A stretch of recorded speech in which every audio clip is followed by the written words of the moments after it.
귀가 쫑긋한 개 종류처럼 생긴 엄마.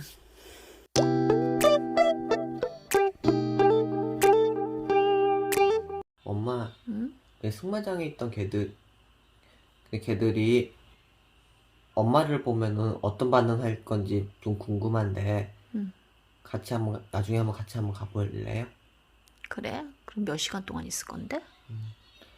아직 잘 모르겠고, 너 가면 4-5시간 있잖아. 예. 엄마가 4시간, 5시간 동안 승마장에 있어야 되나? 강아지 보거나 아니면 응. 저 말 타는 거 봐도 되고요.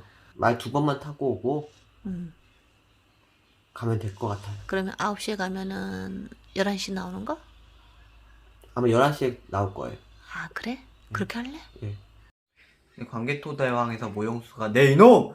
지금 무슨 소리를 하는 거요? 그렇게 말하는 게 좀 재미있었어요 아까요. 그러니까 담덕한테 그렇게 말을 좀 한 거예요. 안녕하세요 유자님들, 보물이 채널입니다. 처음 말을 못해서 잡힌 건 아닐까 의심했고 말로써 자신의 의사표현을 하는 요즘 감사함을 느낍니다. 무조건 떼쓰고 성질내고 때론 무섭게 돌변하던 보물이는 말이 들어가면서 이러한 행동들도 현저히 줄고 있습니다. 말로써 내가 왜 화가 났는지 이야기를 하고 이런 말 안 했으면 좋겠다고 하고 날 이해해 줄 수 없겠느냐고 합니다. 앞서 영상과 같이 승마장에 너무 오래 있어 같이 가고 싶지 않은 엄마의 마음을 설득하기도 합니다. 며칠 전 면도기가 고장났습니다. 엄마가 AS 센터에 가서 문의하고 오겠다고 얘기한 상황입니다. 예전 같으면 수리점 가기 전까지 몇 번을 확인하고 반복하고 애가 달았을 거예요. 이번에도 신경 쓰는 모습이 보이긴 했습니다. 그러나 출근 전 엄마 오늘 토요일이라 1시까지라고 했죠? 강아지 산책하고 아침 먹고 다녀오면 되겠네요 라고 말하는 거예요. 꼭 다녀와야 해요. 잊어버리면 안 돼요 라고 얘기하는 대신 이런 훌륭한 표현법을 써서 제가 머리를 쓰다듬으며 칭찬해 주었습니다. 말이 는다는 건 단순 말만 느는 것이 아닌 소통하는 법도 조금씩 익혀나가게 되는 것 같습니다. 말을 못하던 어릴 적엔 매일매일 간절히 두 손 모아 기도했습니다. 제발 말 좀 하게 해달라고요. 말만 하면 소원이 없을 것 같았습니다. 엄마 아빠서부터 시작한 말은 느는 것 같지 않게 서서히 진행되었고요. 발음이 안 좋은 상태에서 몇 단어 연결하는 걸 가지고 유추해서 알아들었습니다. 지금 기억에 남는 것 중 하나가 모두 싫다는 표현을 모물을 때려라고 말했어요. 8, 9세 때 썼던 말인데요. 때릴 수 없는 것까지 때려라고 말해서 웃었던 기억이 납니다. 싫어하는 음식을 먹으라 하면 새우를 때려라고 했고요.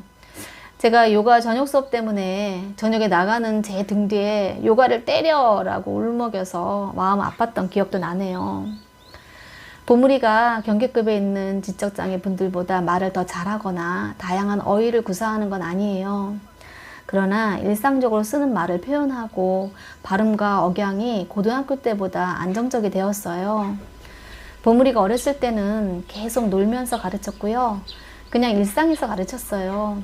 암기력은 어느 정도 되니까 단어를 가르치고 받아쓰기 하면서 가르치고 일기 쓰면서 가르치고 한자 외운 것도 도움이 되었고요. 동생하고 놀면서 받은 영향도 있겠죠. 보물이는 물론 아니라고 하지만요. 보물이에게 어떻게 말이 는 것 같아? 라고 물어보면 엄마에게 배워서 그렇고 엄마가 차분하게 말하고 힘 빼라고 했잖아요. 그리고 드라마, 영화 보고 따라해서 그래요 라고 말합니다. 친구나 동생 영향은 받지 않았다고 단호히 말하네요.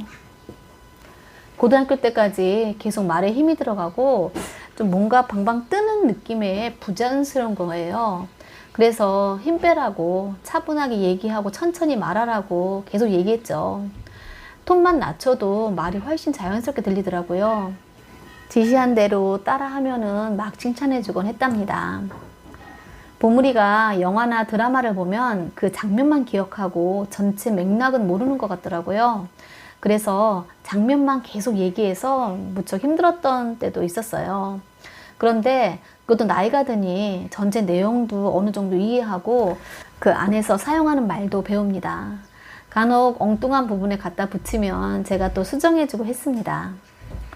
아주 특별한 방법이 있었던 건 아닙니다. 꾸준히 조금씩 천천히 그렇게 자극이 되었던 것 같아요. 유자님들 중에 말을 아예 안 해서 애가 타기도 하고 반영어를 오랫동안 써서 힘들기도 하고 발음이나 억양 등 어휘력 등이 보통 애들 같지 않아서 안타까워하기도 하고요. 사연을 보면 말을 해도 고민이고 안 해도 힘들어하고 하시더라고요.